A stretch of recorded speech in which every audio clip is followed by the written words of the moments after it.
그 다음 하겠습니다.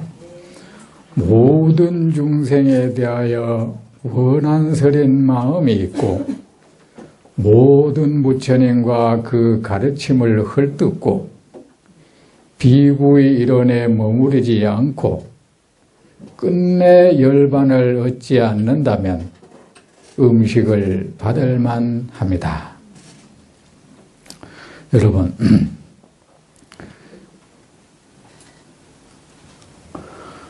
정말 그 원한이 여러분 어떤 연유에서 여러분의 가슴 속에 원한이 뿌리 깊이 박힌 어떤 원수가 있다고 칩시다.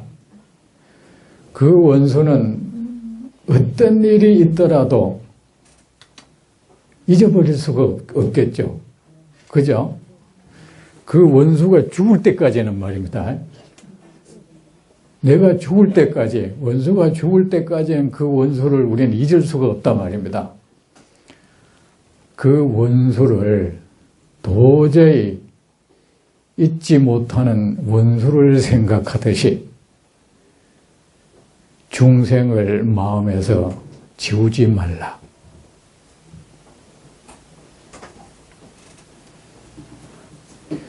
중생에게 있어서 제일 잊지 못하는 게 원수입니다, 사실은. 은혜 입은 사람은 잘 잊을 수가 있어. 그렇죠? 근데 나한테 극심한 아픔을 안긴 내가 납득할 수 없는 부당한 이유로, 부당한 방법으로 내게 견평생을 거도 씻을 수 없는 아픔을 안긴 그 사람을 향해서 우리는 원한을 품습니다. 그리고 그를 평생 잊지 못합니다. 그는 내 가슴 깊이 들어있습니다.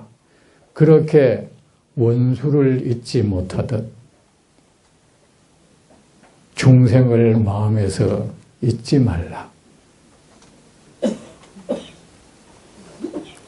그리고 또 여러분 어떤 원수가 정말 원한이 서려 있는 사람이 있다고 칩시다. 우리는 늘 원수 갚기 위한 노력을 하겠죠. 그 원수가 만약에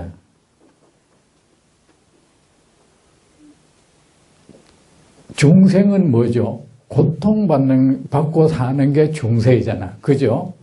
근데 어떤 원수가 헤어날 수 없는 큰 고통 속에 빠지는 것을 보면 나는 기분이 좋겠죠. 여기서 여러분 내가 도덕 공부하는 게 아니고 그 간다고 내가 여러분 못됐다 안 간다. 그냥 여러분의 지금 여러분의 현재 모드로 가지 말라고.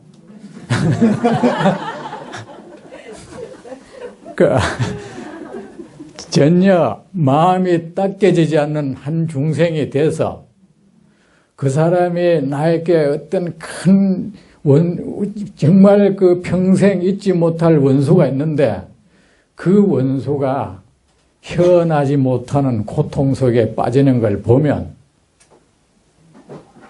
기분이 좋겠죠. 그럼요. 이 대화는 솔직해야 돼. 여러분, 비유는 비유에서 그치세요. 이래 대답한다고 여러분 못됐다 안 간다. 그리고 그 원수를 다 갖고 나면 나는 홀가분하겠죠. 그 뒤로부터 마음은 편안하겠죠. 마음은 어떠한 짐도 이제 없겠죠.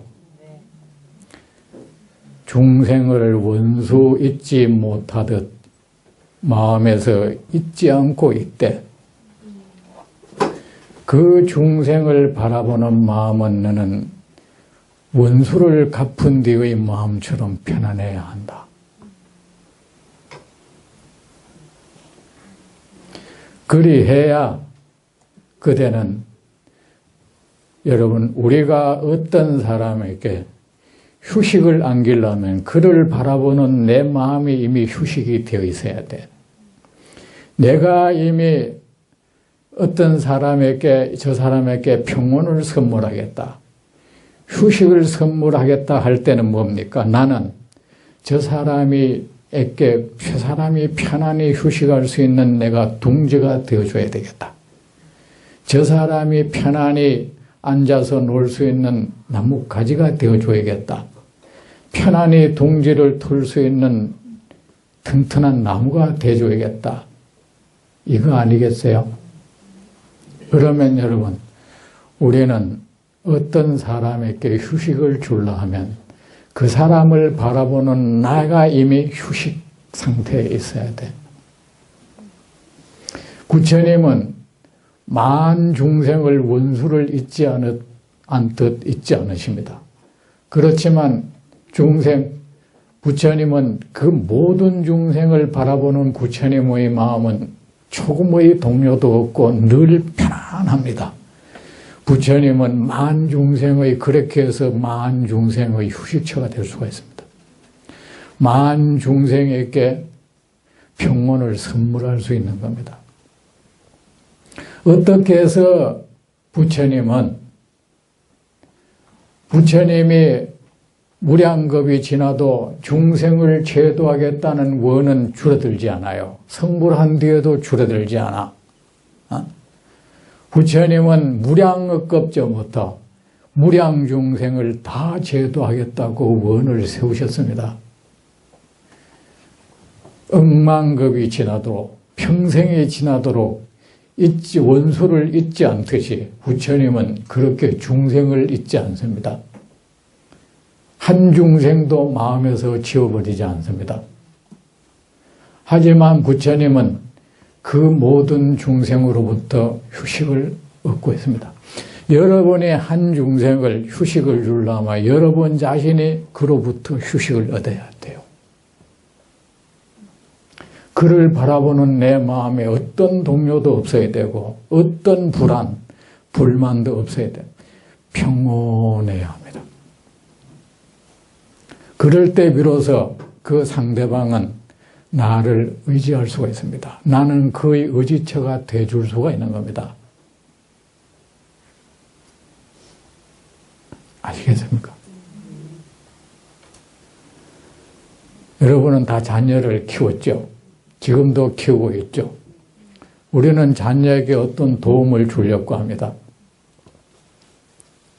그런데 우리는 어떤 도움을 못 줍니다. 나도 속상합니다. 그러죠. 너를 돕고 싶은데 못 도와서 나도 속상해. 그럽니다. 그런데 여러분, 내가 그에게 도움을 줄 수 있는 사람이 되어 있는가에 대한 관찰이 없었죠. 내가 그에게 도움이 될 수 있는 사람이 되기 위한 노력을 안 해버렸어. 그냥 마음만 앞섰어. 아무런 기량도 갖추지 못한 운동선수가 운동의 경기에 이기겠다는 그 승부욕 하나로 덤벼든다. 이길 수 없는 거야. 오히려 상대방 그 팀의 작전에 휘말려 들어가지고 질질 끌려다니다가 지죠.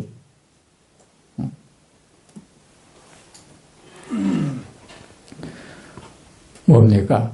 우리가 한 자녀를 바라보는 부모의 마음은 끝없이 평온히 흘러야 합니다. 여러분은 자꾸 그에게 답을 주려고 하죠. 인생의 답을. 왜 답을 주려고 하죠? 그가 스스로 답을 알 수 있는 조건을 만들어줘야 합니다. 자기도 뾰족한 지혜도 없으면서 자꾸 답을 주려고 합니다. 그러면서 황당한 그런 주입을 합니다. 내 말만 들으면 틀림없대. 그렇게 대단한 지혜를 가지고 자기는 그렇게 사나? 응? 무슨 근거로 그런 말을 한다는 말입니까? 엄마 말만 들어. 아버지 말만 들어. 그럼 틀림없어. 넌 후회 안 해. 아니, 자기가 뭐 그래. 그런 큰 소리 치는 근거가 어디 있죠? 현재의 그 근거 없는 확신일 뿐인 거야, 그거. 그 확신을 뒷받칠 만한 아무것도 뒷받침이 되는 것은 답을 주려고 하지 말고 그 스스로 답을 알 수 있는 상태로 만들어주세요. 그에게 휴식을 주는 겁니다. 사람이 마음이 평온해지고 깊은 휴식을 얻게 되면 저절로 지혜가 생깁니다. 활로를 찾습니다. 떠오릅니다.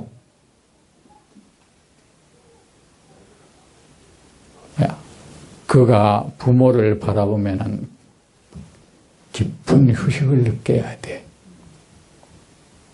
그거를 못 해줬어.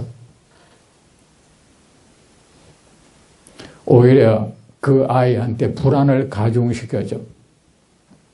특히 청소년기에는 불안한 시기야.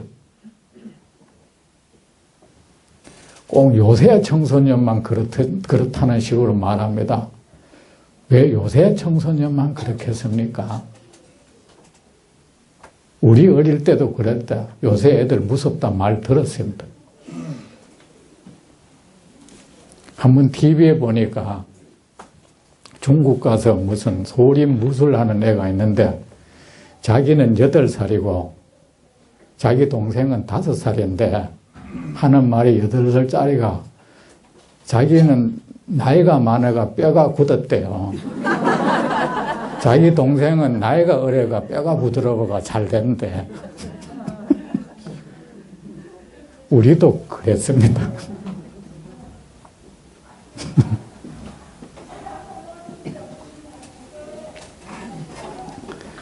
사람은 남에게 도움 줄라 하지 말고 그 사람에게 편안한 의지처, 휴식처가 돼주기 위한 노력을 하는 게 더 좋습니다. 사람은 휴식을 얻게 되면 그 휴식 속에서 저절로 무언가를 알게 됩니다.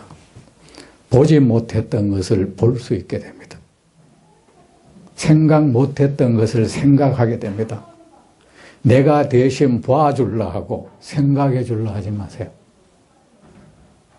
우리가 그렇게 오류를 범했죠. 우리가 어떤 사람에게 이익을 줄라는 노력보다는 이익이 되는 사람이 되기 위한 노력을 해야 돼요. 최고의 이익은 휴식을 안겨주는 것입니다. 그 휴식 속에서 그는 지혜를 발산시킵니다. 중요한 것을 알게 됩니다. 자기 잘못도 알게 됩니다.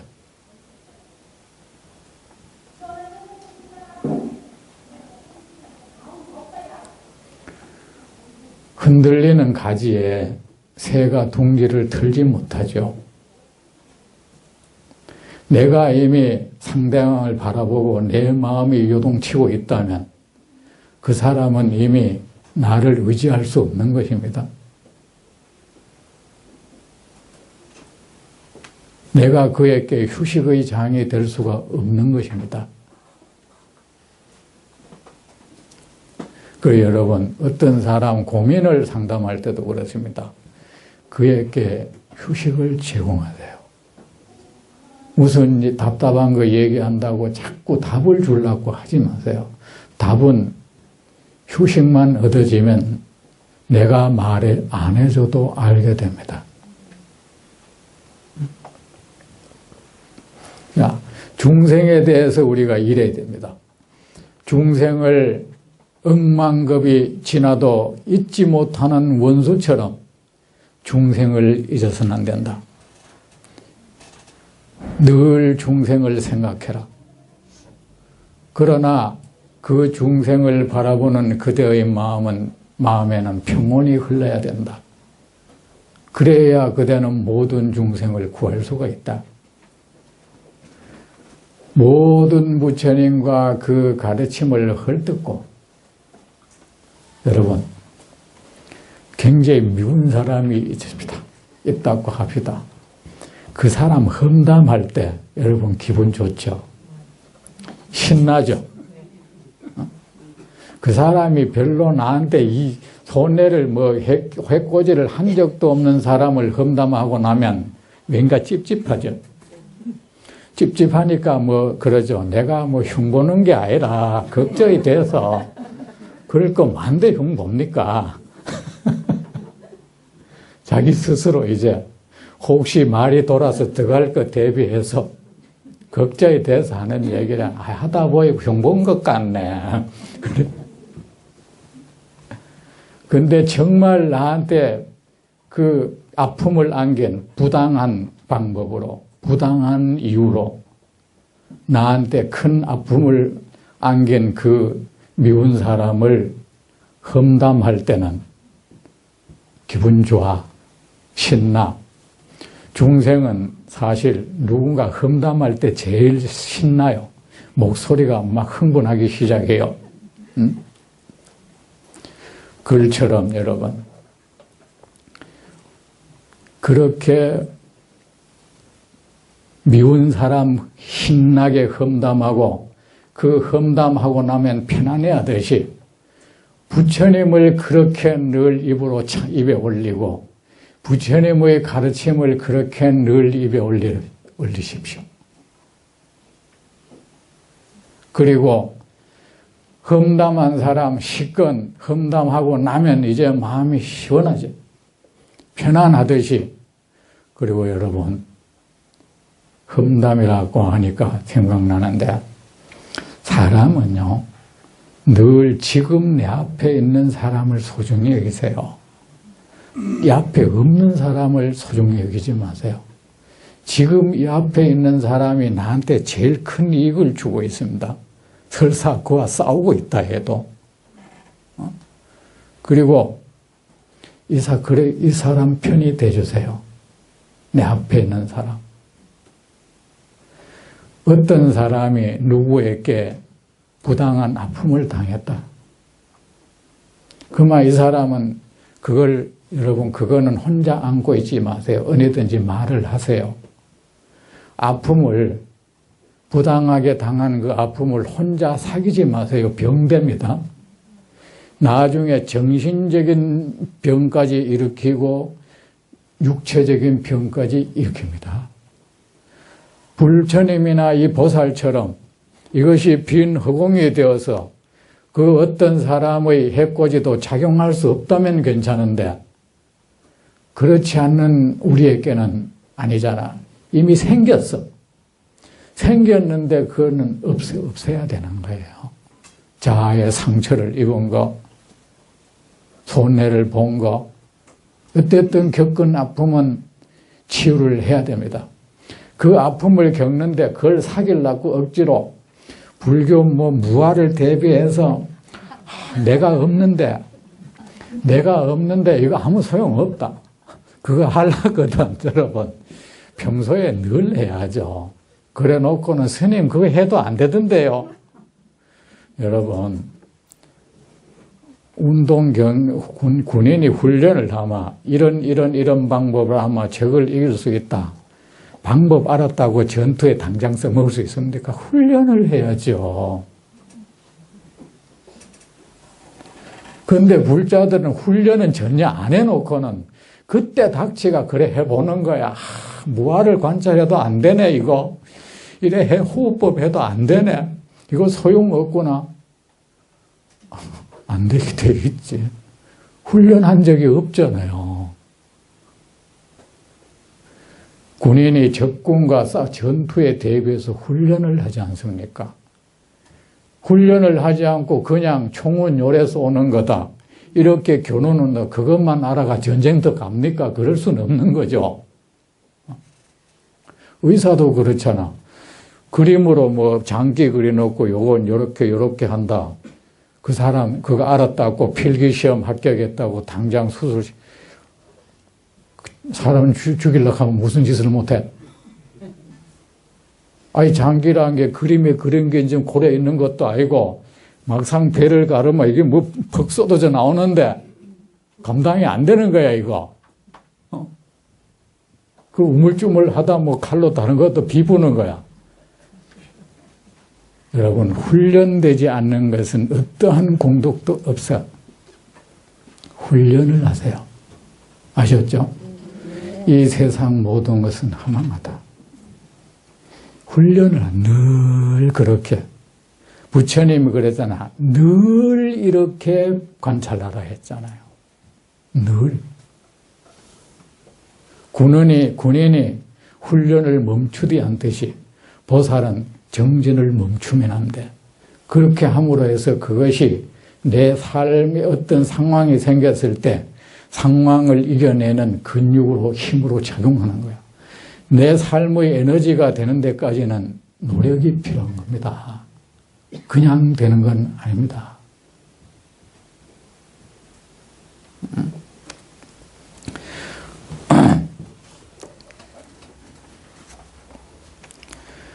그래, 어떤 사람이 그때 닥쳐가지고 막 이런 거 하지 말고 아픔은 인정하고 누구에게 그것을 내놓으세요. 아셨죠? 안에 들어놓으면 안 된다. 내놓는데 그것도 아무한테나 내놓으면 나중에 이게 돌고 돌아가지고 이 또 아주 고약한 상황 만난다. 그죠? 그러니까 그 내놓을 때는 정말로 입 무거운 사람한테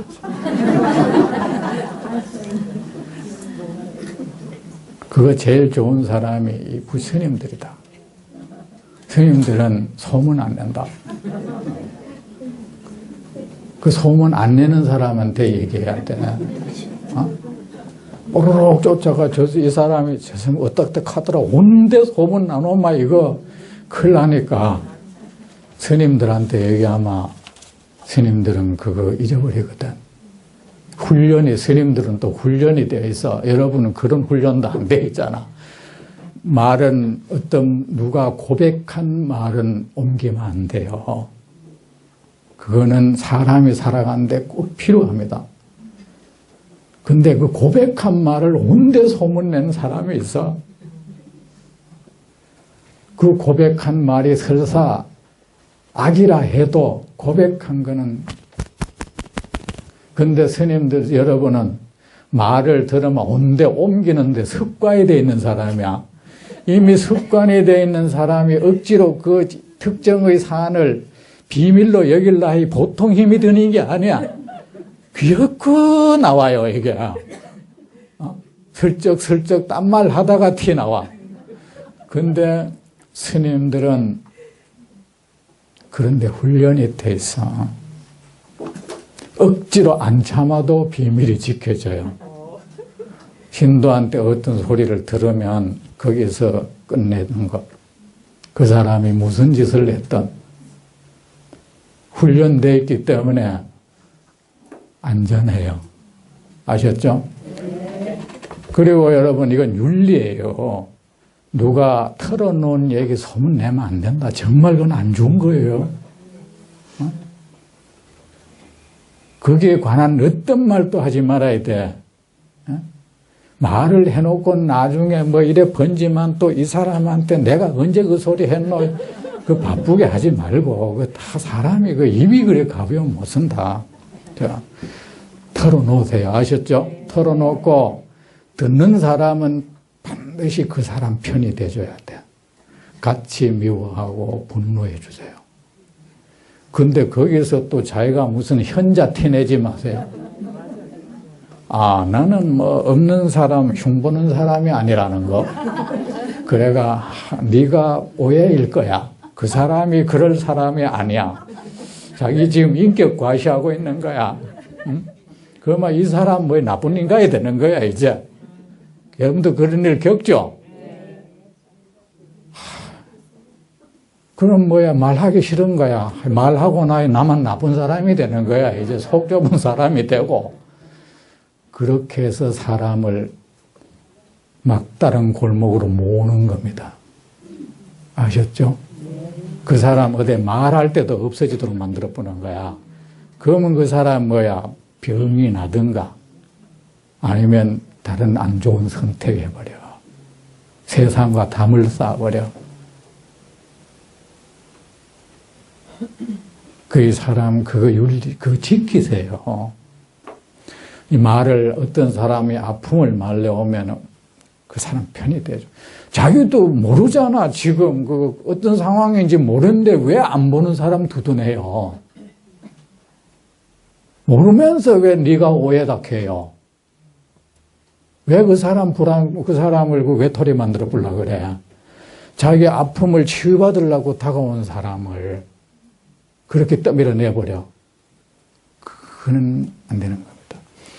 어쨌든 그 사람 편이 돼주고, 그 사람 위로해주고, 아이, 나쁜 놈이네. 같이 얘기해주고, 그래 하면 그 사람이 저절로 없어진다. 그러고 비밀에 붙이세요. 그리고 그 일을 당한 사람은 뭐 부처님 보살이 아닌 이상은 그렇게 해소를 시켜야 돼요. 혼자 안고 있지 말고. 말해봐야 이게 무슨 소용이 있겠노? 누가 내 속을 알아주겠노? 이러지 말고 말을 하세요. 응? 자, 우리는 그 어떤 사람의 못마땅한 사람 헐뜯으면 편안합니다. 헐뜯듯이 그렇게 부처님의 말씀을 늘 입에 올리고, 또 부처님 누구 헐뜯고 난 편안하잖아. 그래 부처님을 바라보는 마음, 부처님의 가르침을 바라보는 마음은 또 평온해야 돼. 거기 구속되면 안 돼. 부처님이 결코 감옥이 되어서는 안 되고, 부처님의 가르침이 감옥이 되어서는 안 돼. 사람이 어떤 욕망에 갇혀 욕망의 감옥에 사는 사람이나 부처님 소나기에 지은 사람이나 거기서 받는 정신적 부자유는 똑같아. 떠나야. 부처님과 그 가르침을 이 말씀 이해를 하시겠죠? 네. 헐뜯고 비구의 일원에 머무르지 않고 나는 비구다, 나는 수행자다, 이런 식으로 비구의 일원에 머무르지 않고 비구라는 것, 출가라는 것, 이것도 필경에는 헛개비가 일으키는 현상이다. 비구의 신분이든 속인의 신분이든 필경에 아무런 차이가 없는 것이다. 하나의 헛개비가 하나는 비구라는 명찰을 달고 있고 하나는 속인이라는 명찰을 달고 있다.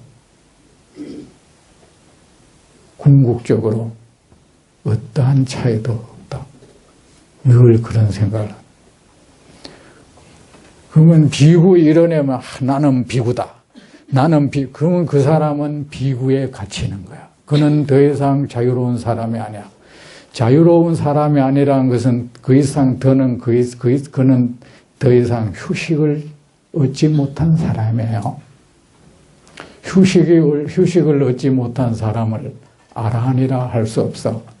그 자신이 이미 한 모퉁이에서 머물러서 살고 있다면 그가 어떻게 만 중생을 실어주는 대지가 될 수 있겠어? 끝내 열반을 얻지 않는다면 열반이라는 것도 내가 얻고자 하는 열반이라는 것도 한 헛개비가 그리워하는 세계일 뿐이다.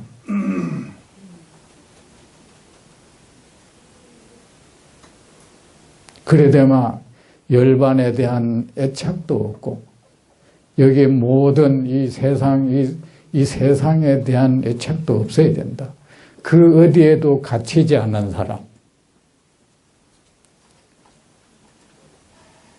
그를 진정한 대자윤이라고 하는 겁니다. 그렇다면 그대는 중생이 주는 음식을 받아 먹을 자격이 있습니다. 그렇다면 그대는 공양받을 자격이 있는 자, 아라한이라고 할 수가 있습니다. 세존이시여, 저는 그때 이 말을 듣고 망연자실했습니다. 멍해져서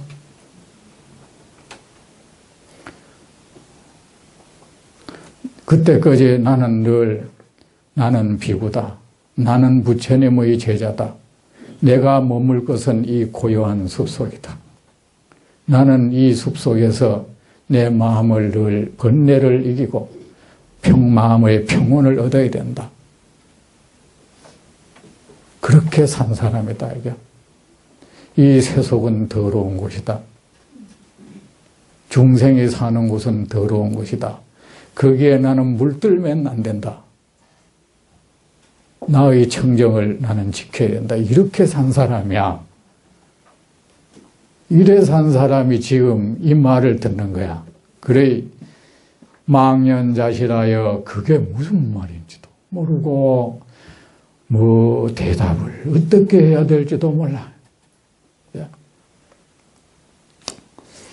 응급결에 그것을 가지고 아무 정신이 없어져 버렸어. 그 말 듣고 내가 사람도 위축되고 식은 땀이 쭉 나는 게 부끄럽기도 하고 그래.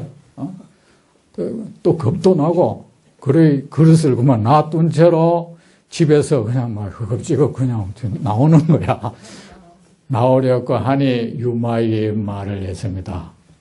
수보리님 두려워하지 말고 그릇을 가져가십시오. 이거 받아가세요. 왜 또 그냥 갑니까? 받으러 와서 막 밥은 먹어야죠. 어떻게 생각합니까? 열애께서 신통력으로 만드신 사람이 이런 말을 한다면 두려워하겠습니까? 만약에 부처님이 신통력을 부리가 어떤 가상의 사람을 만들었다. 그 가상의 사람이 이런 말을 한다면 거기에 대해서 여러분 스님은 놀라거나 꼼짝 못하거나 이런 게 있겠습니까? 마술사가 만들어 놓은 사람, 그죠? 그러니까 그렇지 않습니다. 유마일이 말을 했습니다. 모든 것이 환영과 같습니다. 말하는 나도 환영입니다. 듣는 당신도 환영입니다. 부처님도 환영입니다. 열반이라는 것, 환영이 그리는 세상입니다. 번뇌라는 것도 환영 물건입니다. 이것이 마음이 이미 환영이고 몸이 이미 환영인데 그 속에 있는 번뇌인들, 지혜인들 그것이 말해 못하겠습니까? 두려워할 것은 아무것도 없습니다. 왜 환영을 보고 놀랍니까? 모든 말, 언어, 말이 이에서 벗어나지 않습니다. 지혜로운 사람은 문자에 의지하지 않습니다. 문자라는 것도 결국 환영이 만들어낸 물거야. 말이라는 것도 환영이 만들어낸 물거야. 그러므로 두려워하지 않습니다. 까닭이 무엇입니까? 문자의 본성이 문자를 떠나 있습니다. 문자의 본성은 문자를 떠났다는 것은 문자의 본성이 아무 실체가 없다는 겁니다. 공하다, 거짓되다. 그것은 이미 문자가 아니다. 이것이 바로 해탈입니다. 해탈의 모습을 하고 있는 것은 모든 존재입니다. 모든 존재가 이미 해탈의 모습을 하고 있습니다. 그에게서 벌어지는 태어남도 거짓 현상이고 소멸됨도 거짓 현상입니다. 그가 일으키는 번뇌도 거짓 현상이고 그가 희구하는 깨달음도 거짓된 물건입니다. 모든 중생은 단지 자기가 환영 속에 자기를 가두고 있는 것이 환영이라는 것을 모르고 있을 뿐입니다. 사실은 그는 이미 그 환영은 자기를 가두고 있지를 않는데도 가두고 있다, 갇혀 있다는 생각을 하고 있습니다. 해탈의 모습을 이미 그는 해탈의 상태인데 유마일이 이 말을 하니 천신의 아들 200명이 존재의 참모습을 보는 깨끗한 눈을 얻었습니다. 존재의 참모습은 어떤 겁니까? 그 무상함이 참모습이죠. 거짓됨이 참모습이죠. 깨끗한 눈을 얻었습니다. 그러므로 저는 그에게 문병을 갈 수 없습니다. 만약에 문병을 가면 저는 그 모든 중생에게 존재의 참모습을 보는 깨끗한 눈을 얻도록 해주어야 합니다. 그 모든 중생이 모든 감옥에서 얽매임에서 벗어나도록 해줘야 합니다.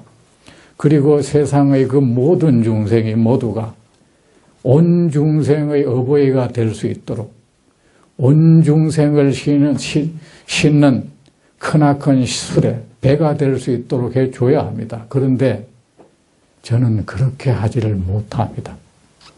제가 이미 우물 안에서 작은 찻잔의 평온을 누리는 사람이기 때문입니다. 부처님께서 부르나에게 이르셨습니다. 그대가 유마일에게 문병을 가게나. 부르나가 부처님께 말씀을 드렸습니다. 자, 이제 부르나는 확신의 수행자입니다. 부르나는 부처님하고 똑같은 날 태어났죠. 부처님하고 나이도 동갑이고 생일도 똑같습니다.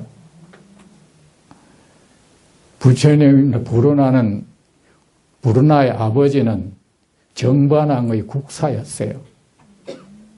그리고 대단한 바라문 장자였습니다. 근데 이 앞에서도 나왔지만 이 바라문 장자 이 말이 참 많이 나오죠. 바라문이 요새 말하면 성직자거든. 그 당시에도 이 성직자들이 부자가 많았던 거야. 그래 뭘 의미하겠어요? 이미 부처님도 경전에 이 바라문을 탓하는 이런 말씀이 참 많아요. 그러니까 이 지금 말하면 이 성직자들이 그 사회의 부자들 가운데 성직자가 많다는 뜻인 거야. 옛날에 부처님 당시에 인도가 그랬다는 겁니다, 이게.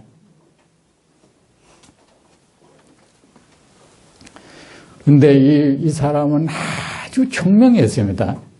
총명하고, 그래서 뭘 배우면 금방금방 알아들어요. 이 사람은 20살 때 출가를 했어. 20살 전에 무슨 세속의 학문을 다 통달해 붙는 거야. 그래서 더 이상 배울 게 없다고 이제 출가를 했어. 부처님보다 먼저 출가를 했어. 이 사람은 20살 때 출가를 했습니다. 그 외도한테 출가를 했겠죠. 그 외도의 학문을 또 다 통달했어. 그래 뭐 이 세상에 나보다 더 잘하는, 그래서 나는 해탈을 얻었다. 깨달음을 얻었다. 자기는 윤회에서 벗어났다. 모든 것을 안다는 그런 확신을 가지고 있었어요. 이 소문이 그 사회의 부르나가 굉장히 유명한 겁니다. 그러니까 이 젊은 사람이 20대 출가해가지고 그 소문이 이제 이 사람이 무엇인지 다 안다는 소문이 부처님 귀에도 들어갔습니다. 그리고 이 부르나는 부처님 5비구, 5비구 가운데 하나인 교진여라는 사람의 또 조카였어요. 조카였는데 이런 똑똑하다, 무엇이든지 아는다는 이 자부심으로 살아간다는 그 소문이 부처님께도 들어갔습니다. 어느 제자가 부처님께, 부처님, 부르나라는 사람인데 얼마나 똑똑한지 세상에 모르는 거 없습니다. 그러니까 부처님이 말씀하십니다. 참으로 모든 것을 아는 사람은 나는 모든 것을 안다고 말하지 않는다. 참으로 모든 것을 아는 사람은 마치 태양이 대지를 비추어 밝히듯이 그렇게 한다. 참으로 진실로 알을 가진 사람은 사람의 어두운 마음을 밝혀주는 사람이다. 사람의 마음에 삶에 빛이 들게 하는 자, 그가 참으로 아는 자이다. 이 말이 또 그 불운한테 들어갔어. 보통은 왜 그러면 굉장히 자존심도 강하잖아요. 누가 부처님은 그래도 극한다 하던데 그때만 이 사람이 그러신 거예요. 이 부끄러움이 일어나는 거야. 정신이 든 거예요. 그래서 부처님한테 출가를 합니다. 근데 워낙 기본이 있다 보니까 부처님한테 법문을 쫙 듣고는 바로 거기에서 깨달음을 얻어버려. 자기 그 대단한 앓음을 꺾고 온다는 게 그게 근기가 큰 겁니다. 머리에 많이 근기가 높은 게 아니고, 아셨죠? 여러분 책 많이 읽어가지고 아는 그걸 근기 높은 거는 아닙니다. 아셨죠? 이미 부처님한테 올 때 그는 이미 다 빈 그릇이 되어버렸어. 자기 아는 거 버려버렸어. 자기의 신념이란 거 별것 아니구나 알아버렸어요. 그게 빈 그릇이 돼가 왔으니까 부처님이 담아주니까 그대로 담겨버리는 거죠. 바로 깨달음을 얻어서 이 사람은 뭐냐? 자기 해야 될 일을 아는 거야. 내가 할 일은 바로 이 세존의 가르침을 세상에 펴는 것이다. 그 자리에서 깨달음 얻어서 부처님께 부처님 저는 부처님 법을 전하러 가야겠습니다. 일단 수로나국이라는 나라가 있어요. 그 나라의 외도가 가장 성해 세력이. 그리고 그 나라 사람은 포악해. 거기에 제가 부처님의 법을 전하러 가야겠습니다. 하니까 부처님께서 거기에는 외도가 성하고 또 그곳 사람들은 난폭하니 걱정이다. 그대 그래도 저는 가야겠습니다. 그대 그쪽에 거기 사람들이 만약 수로나국 사람들이 너를 애께 비난하고 욕한다면 어떻게 하겠느냐. 그러면 그들이 주먹으로 나를 때리지 않는 것에 감사할 것입니다. 만약에 주먹으로 때리면 어떻게 할 것이냐. 몽둥이나 돌멩이질 하지 않는 것에 감사하겠습니다. 몽둥이질이나 돌멩이로 때리면 어떡하겠느냐. 칼이나 창으로 찌르지 않는 것에 감사하겠습니다. 칼이나 창으로 찌르면 어떻게 하겠는가? 죽이지 않는 것에 감사하겠습니다. 그들이 그대를 죽이면 어떡하겠느냐? 세존이시여, 세상에는 자살을 하는 사람도 있습니다. 저를 대신해서 이 고통스러운 육신에서 벗어나게 해주는 그 수고에 감사하겠습니다. 그러면 떠나라. 이 사람이 이제 그렇게 하면서 이 사람은 이 사람 이름 뭐야? 부르나는 가기 전에도 유명했지. 부처님한테 출가할 때도 이미 소문이 났어요. 부르나라고 하는 대단한 사람이 출가를 했단다. 부처님 제자들 사이도 소문이 나는 거야. 근데 이 사람은 얼굴은 누구도 몰라. 오자마자 포교 떠나버렸으니까. 그래, 어느 날은 이 부르나가 외지에서 그렇게 전법 활동을 하다가 기원정사에 부처님을 뵈러 왔습니다. 그러니까 그 소문이 또 부르나가 온다고 안 그래도 같은 문중이지만 우리 사형사중에 누구 궁금해 할 거 아닙니까? 워낙 그 이름이 나 있다 보니까 그래 소문이 나니까 부처님 그 제1제자 사리불이 부르나 이 수행 정도가 어느 정도인지 궁금했던 겁니다. 그래서 부르나를 만나서 무엇을 묻나 하면은 출가를 하는 목적은 무엇인가? 그러니까 출가는 집착을 끊고 열반을 얻기 위해서 하는 겁니다. 참 뚜렷하죠. 여러분, 절에 왜 옵니까? 불교 왜 믿습니까? 그렇다면 집착을 끊고 열반을 얻기 위해서는 어떻게 해야 되는가? 존자시여, 예를 들어서 왕이, 국왕이 먼 곳을 간다고 하면 어떻게 해야겠습니까?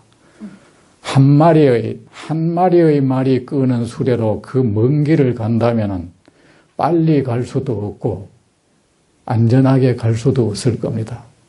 지혜로운 왕이라면 중간중간에 말을 바꿔서 7마리의 말을 중간에 바꿔서 타고 갈 것입니다.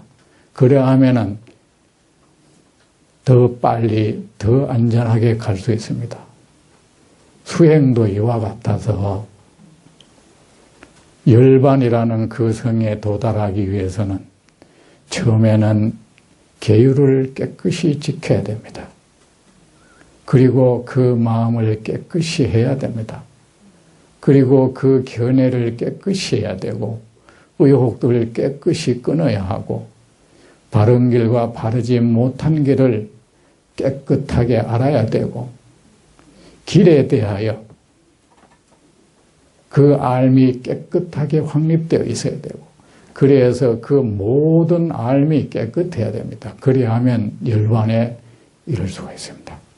그 말을 듣고 사리불이 불운하여 만약 어떤 수행자가 그대와 함께 한 공간에 머물 수 있고 그대와 함께 대화할 수 있다면 그 수행자는 참으로 행복하겠다고. 그러니까 이 불운하도 사리불님은 이미 부처님을 대신하는 스승이십니다.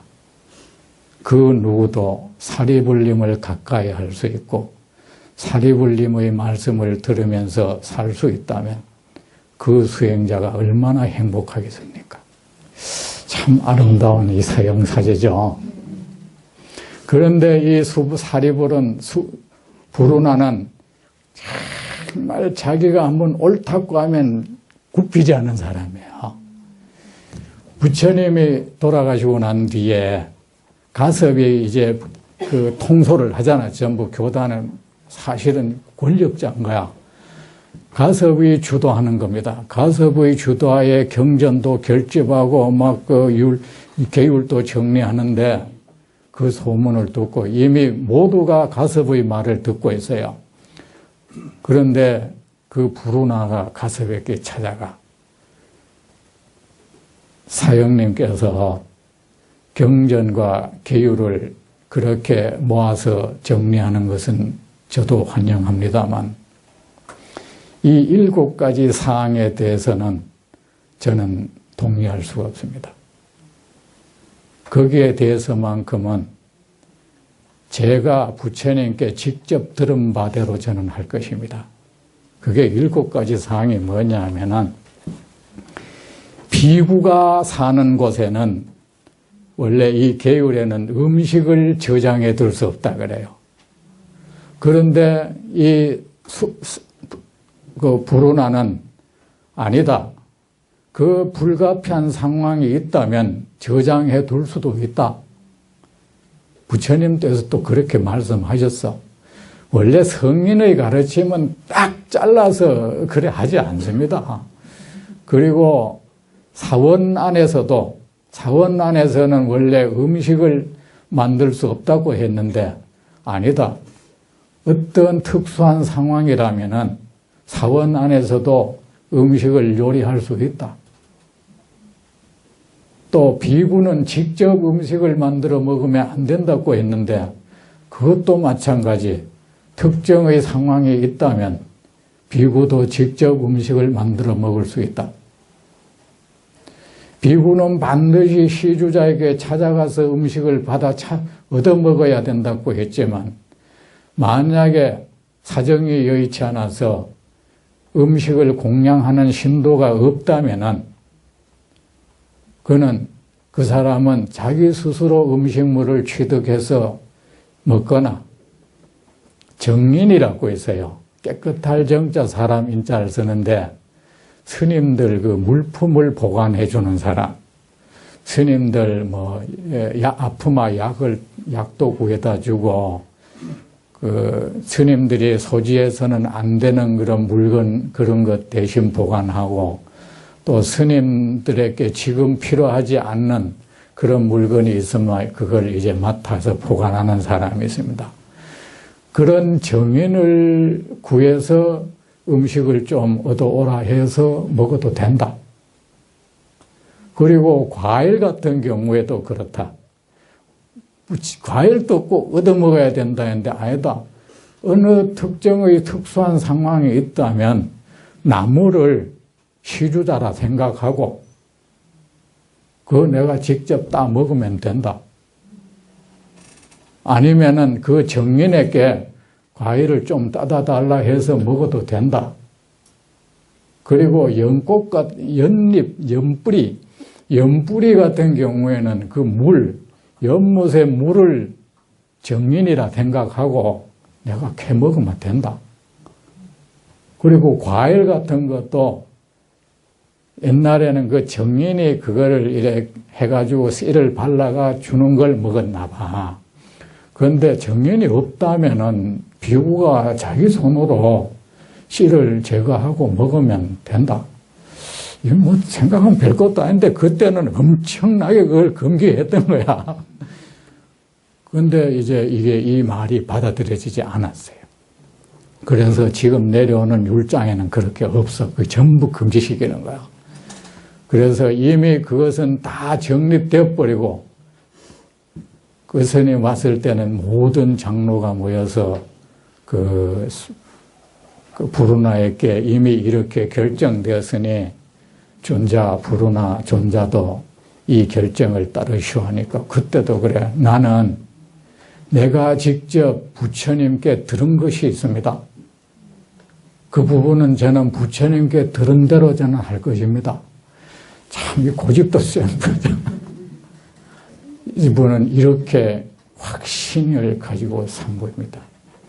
이 부르나입니다. 이 부르나에게는 누구에게나 부처님 가르침 한번 들으면 마음이 개운한 게 부처님께 들은 거와 유사했다고 합니다. 이제 다음 달에 계속하겠습니다.